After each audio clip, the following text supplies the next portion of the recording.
Divorce messes kids up, they said. What if you mess kids up? Your mom goes to college. Mended light.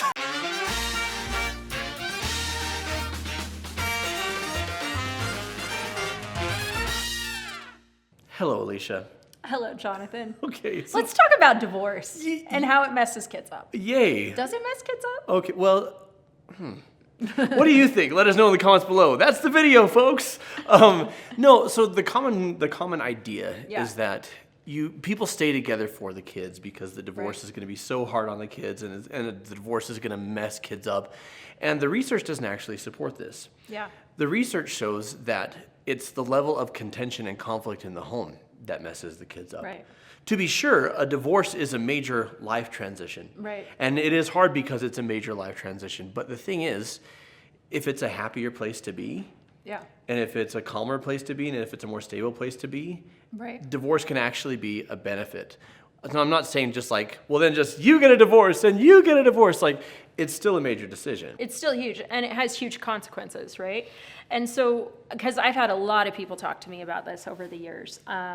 And I had a former sister-in-law. We were married to brothers. So her former husband passed away because of long-term health challenges, right? Yeah. So we all went to the memorial, big extended family, and no longer family reunion. Because even though they divorced, she still cared about him. And right. Well, and her boys. Yeah. And it was her boys. Father of her boys. Yeah. And so I was there for her and her boys to support them and things like that. And she said to me, you know, I really think you and, you know, her former brother-in-law, you guys are the model of healthy co-parenting. Yeah. And the keys to that is because nobody ever gets married to get divorced, right? Like, it's heartbreaking for everybody, regardless of the circumstances. Granted, maybe some people contributed to it more than others.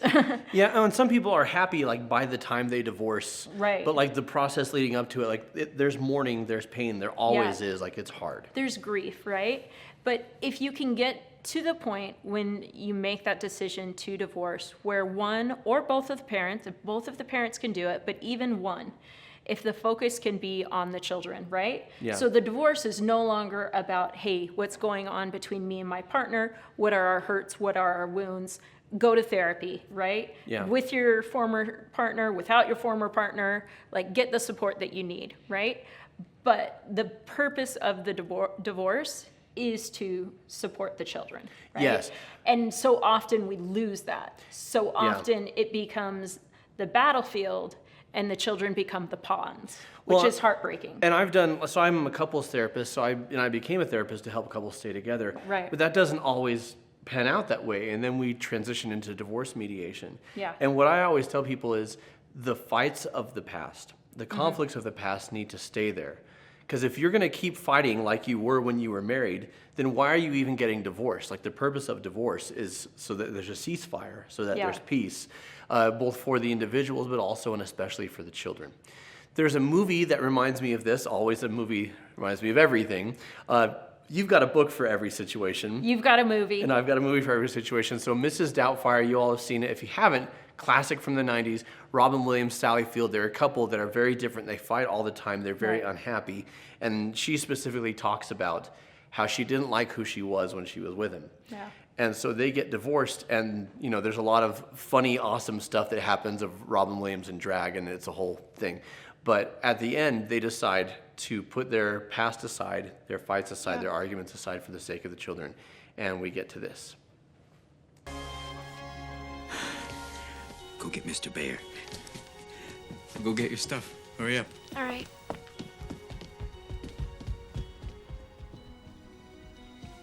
Would you like to come in?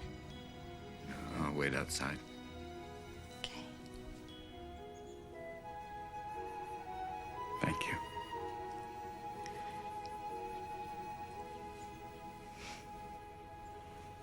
See you. So he's now playing Mrs. Doubtfire on public television. 2 months ago, my mom and dad decided to separate. Now they live in different houses. My brother Andrew says that we aren't a real family anymore. Is this true? Did I lose my family? Is there anything I could do to get my parents back together? Sincerely, Katie McCormick. Oh, my dear Katie. You know, some parents, when they're angry, they get along much better when they don't live together. They don't fight all the time, and they can become better people and much better mummies and daddies for you. And sometimes they get back together. And sometimes they don't, dear. And if they don't blame yourself. Just because they don't love each other anymore doesn't mean that they don't love you. Or they may still love each other, but that love looks different. Families, Katie. Some families have one mommy, some families have one daddy, or two families. And some children live with their uncle or aunt, some live with their grandparents, or some children live with foster parents. And some live in separate homes and separate neighborhoods in different areas of the country, and they may not see each other for days, weeks, months, or even years at a time. But if there's love, dear, those are the ties that bind. And you'll have a family in your heart forever. All my love to you, Poppet. You're going to be all right. Bye-bye. Well, we often get my thoughts on movie clips, but what do you think? Yeah, well, and there's so much truth in that, right? And there's so much beauty in the way it played out. But what happens in life is there's so many other challenges, right? And there's wounds associated with divorce. And so often we need to set those wounds aside or get help for those wounds from a therapist or, you know, family, friends, a partnership support that doesn't involve the children. And it's going to challenge you to have to put your ego aside. Mm-hmm. It's going to challenge you to have to be humble. You know, a conversation I've been having with my kids a lot because they're really in this vindictive stage. It's really great. Well, against each other? Yeah. This teen and pre-tween stage. They fight so much right yeah. now. And we're having a great time. And I just keep saying to them, you know, an eye for an eye and the whole world is blind, right? And so something that hard relationships teach us, if we allow it, is to be really conscious about the kind of person we want to be and the kind of choices that person makes, regardless of what the other person chooses.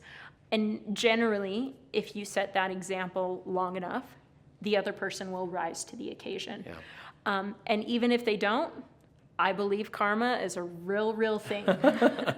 And life will humble them, and you don't have to do a thing. It might take a year or two, but it happens. So when it comes to the kids, like, how do you get this? They're at peace at home with their mom. They're at peace with their dad going to his space. You know, that transition is difficult. Kids, just like parents, hope that the family's going to stay intact. Yeah. But like he says at the end here, it's still a family. Right? It just looks different, but it's still a family. Right. And I think a lot of times when it comes to divorce, we think, oh, well, we're no longer a family. Yeah. And that point of like, no, you're still a family. It just looks different. And so how do we take care of our family? Yeah. How do we nurture one another? And I've seen couples time and again, actually, who get along better post-divorce because they're not reliant on each other for life. I'm not relying on you as a life partner. I'm not relying on you for my emotional needs. Like, if we can just get on the same page of we want what's best for the kids, and we can more or less agree what that is, then we can wish each other well. And it's actually a more peaceful place for the kids. Now, obviously, like, if you can stay married and it can work out and be happy and stable, that's beautiful. That's great for everybody. But if not, like, I would never say to somebody, stay married for the kids.